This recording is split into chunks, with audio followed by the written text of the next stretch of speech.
নির্ঝঞ্ঝাট স্বামী স্ত্রীর সংসার কমলবাবুর। দুজনেরই বয়স 60-এর ঘরে। একমাত্র মেয়ে জামাই বেঙ্গালুরুতে সেটেল, বছরে একবার আসে। আত্মীয় স্বজন যে দু একজন যোগাযোগ রাখতেন, তারা কেউ মারা গেছেন, কেউ আবার বয়সের ভারে নিজেই অসুস্থ। রুটিন মাফিক তাদের জীবনটা মন্দ চলে না।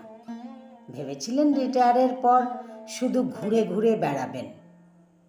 চাকুরি জীবনে এতদিন যা যা করতে পারেননি, সেই সব শখগুলো মিটিয়ে নেবেন এখন। কিন্তু সাহস হয়নি বেশি দূরে যাবার। গত বছর অবসরের পর শুধু বেঙ্গালুরু মেয়ের কাছে গিয়েছিলেন কিছুদিনের জন্য।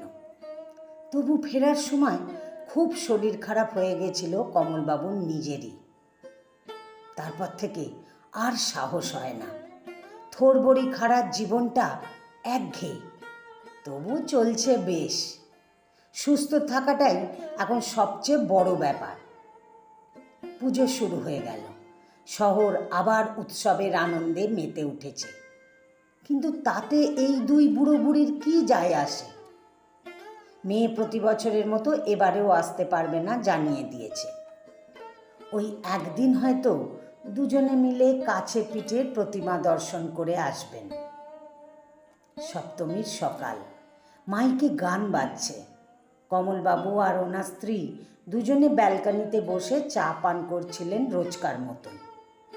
কমলবাবুই তার গ্রামের পুজোর কথাটি তুললেন। তাদের গ্রামের ওই একটি ঠাকুর নিয়েই তারা কত মেতে থাকতেন, সেই সব স্মৃতিচারণ করছিলেন। আজ এত বছর পর তার গ্রাম যেন তাকে দুহাত বাড়িয়ে ডাকছে। এখন যেন আবার নতুন করে গ্রামের টান অনুভব করছেন উনি।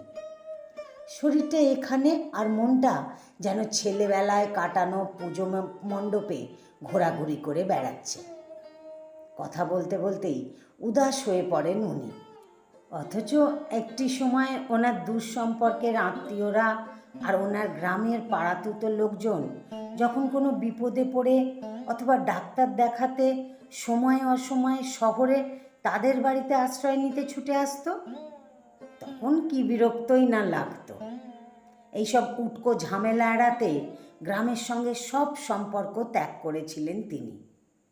বাবা তো অনেক আগেই গত হয়েছিলেন, তাই একমাত্র ছেলে হওয়ার জন্য মায়ের মৃত্যুর পর আর কোনো পিছুটানি থাকেনি তার গ্রামে। জলের দরে পৈতৃক বাড়িটা শরিকদের কাছে বিক্রি করে দিয়ে পাকাপাকিভাবে কলকাতাতেই থাকার জন্য দোতলায় হাত দেন।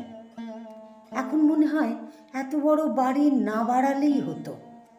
গ্রামের সেই নোনা ধরা পুরনো বাড়িটা যেন আবার নতুন করে ডাক দেয়। অথচ ফিরে যাবার সব রাস্তাই আজ বন্ধ। হঠাৎ একটি মাঝবয়সী ছেলে ব্যালকনির কাছে এসে কমলবাবুর ঠিকানা জিজ্ঞেস করল। আশ্চর্য হয়ে কমলবাবু তাকে ভেতরে ডাকলেন। কিছুক্ষণ ওর সাথে কথা বলে পরিষ্কার হলো যে ওর নাম পল্টু। ও হলো কমলবাবুর ছোটবেলাকার বন্ধু সুবোধের নাতি। শহরের পুজো দেখবে বলে কদিনের জন্য কমলবাবুর বাড়িতে বেড়াতে এসেছে। ওর দাদুই ওকে এখানে পাঠিয়েছে। দাদুর খুব শরীর খারাপ বলে আসতে পারল না, না হলে দাদু নাতি দুজনে মিলেই আসতো আজ। কিছুদিন ধরেই ওর দাদু নাকি সব সময় কমল দাদুর কথা বলে চলেছেন। কমলবাবুর খুব ভালো লেগে যায় ছেলেটিকে। খুব সহজ সরল আর খুব শান্ত ভদ্র ছেলেটি। পড়াশোনা শেষ করে চাকরির পরীক্ষা দিচ্ছে। বন্ধুর নাতি তো ওনারও নাতি। কেমন যেন একটা মমতা অনুভব করলেন। স্ত্রীকে সবটা বুঝিয়ে বললেন তিনি, দেখো গ্রামের কথা বললাম আর গ্রাম থেকে কেমন মা দুর্গা আমাদের নাতিকে পাঠিয়ে দিলেন। পুজোর কটা দিন তাদের বেশ ভালোই কাটলো। প্রত্যেকটি দিন পল্টুর হাত ধরে দুজনে বেরিয়ে পড়তেন। পল্টুও বেশ দায়িত্ব সহকারে দুজনকে ঠাকুর দেখিয়ে আনত। নিজেদের জন্য না হোক, পল্টুর জন্য তাদের রুটিন বদল করতে হলো। একটু অন্যরকম খাওয়া দাওয়া। অষ্টমীর দিন গরম গরম লুচি, ছোলার ডাল আর আলুর দম দেখে কমলবাবুর আহ্লাদ দেখে কে। পল্টুকে সাথে নিয়ে ছুটলেন মিষ্টির দোকানে। অনেক বছর বাদে খুব ভালো কাটলো পুজোটা। দশমীর দিন পল্টুর চলে যাওয়ার কথা ছিল, কমলবাবু কিছুতেই তাকে ছাড়লেন না। আজ তো দশমী, খাসির মাংস আর পোলাও না হলে কি দশমী জমে? তোমাদের বাড়িতে নিশ্চয়ই এখনো পাঁঠা বলি হয়, কি বলো নাতিবাবু? পল্টু মাথা নাড়ায়, তারপর বলে, ঠিক আছে, একটা শর্তেই আজ থাকতে রাজি আছি। আগামীকাল আমার সঙ্গে আপনাদেরকেও গ্রামে যেতে হবে। দাদু যে আপনার জন্য অপেক্ষা করে বসে আছেন। কত বছর আপনাদের দুজনের দেখা হয়নি বলুন তো? সেই জন্যেই দাদু আমাকে এখানে পাঠিয়েছে। কথা দিন আমার সঙ্গে আপনার নিজের গ্রামে যাবেন। কমলবাবু মাথা নিচু করে চুপ করে দাঁড়িয়ে থাকেন। একটা সময় মাঝে মাঝে শুভদের এখানে আসাটাও বিরক্ত লাগতো, যদিও মুখে কিছু বলেননি কোনো দিন। কমলবাবুকে চুপ থাকতে দেখে পল্টু বলে ওঠে, আর অভিমান করে থাকবেন না দাদু। কি হলো বলুন, যাবেন তো আমার সঙ্গে? কমলবাবুর চোখটা ছলছল করে ওঠে, বলেন, ঠিক আছে, কথা দিলাম।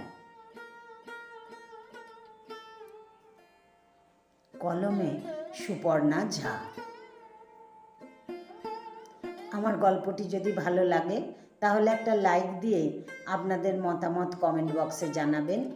আর এরকম নতুন নতুন গল্প শুনতে আমাকে ফেসবুক থেকে যারা শুনছেন ফলো করে দেবেন, আর যারা ইউটিউব থেকে শুনছেন আমার ইউটিউব চ্যানেলটিকে সাবস্ক্রাইব করে আমার সাথেই থাকবেন।